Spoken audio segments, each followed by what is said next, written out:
مساء الخير والعافية. اليوم وصفتنا شنو هي؟ البهارات الصحيحة كليتها خليتها، راح اقضيها شوية على مود الريحة مالتها تطلع. وعندنا الدجاج هضيف له شوية ليمون وزيت زيتون، واخلي له شوية خل اضيفوا له شوية تمر هند. شوفوا شلون يصير الطعم واللون. وسالقة خضار سوداء. تعرفون اكيد احنا ويا الدجاجة واللحم والسمك ناكل كله خضار.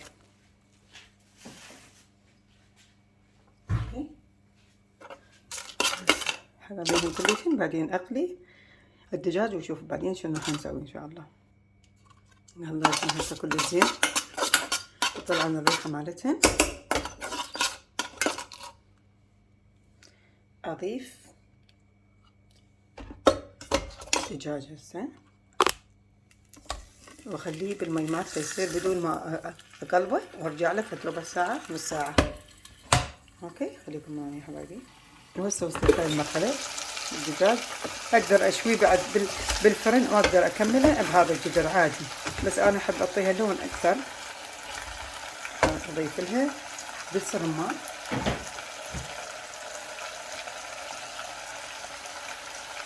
لو تشوفون الريحة مالتها شلون طلعت تجنن.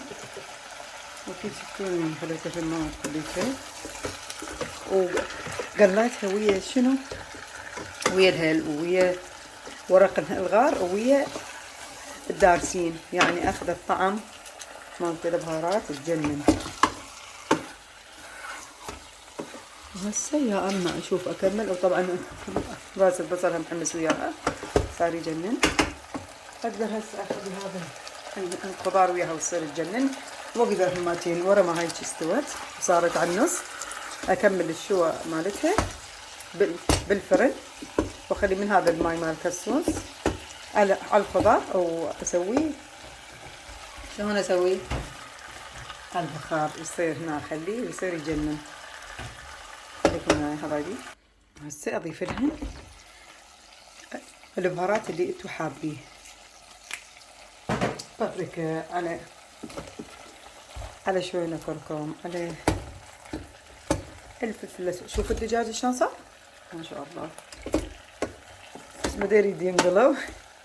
وايد شلون صار يا جماعة. بس هذا اريد هماتين اضيف له شوية، راح اخليه شوية على النار. بس هو تقريبا استوى نص الاستواء. هسه راح اخليه شوي من هماتين واخليه بعدين بالفرن اشوي. شلون صار ما شاء الله. هسه هو استوى كليا. واخلي له السماق هماتين، اضيف له السماق هماتين. هسه سويته تقريبا شلون المسخن الفلسطيني، بس على طريقتي. هذا هم يجنن، لان هو يصير من البصل ومن السماق. ضيفوا له هواي سماق. اوكي حبايبي، تعالوا شوفوا شلون صار. وهذا ذب الدهن مالته والمنو خليته. هسه راح اخليه بالفرن، واجيب هذا الخضار كله اسويه وياه همتين، وبعدين نتيجه.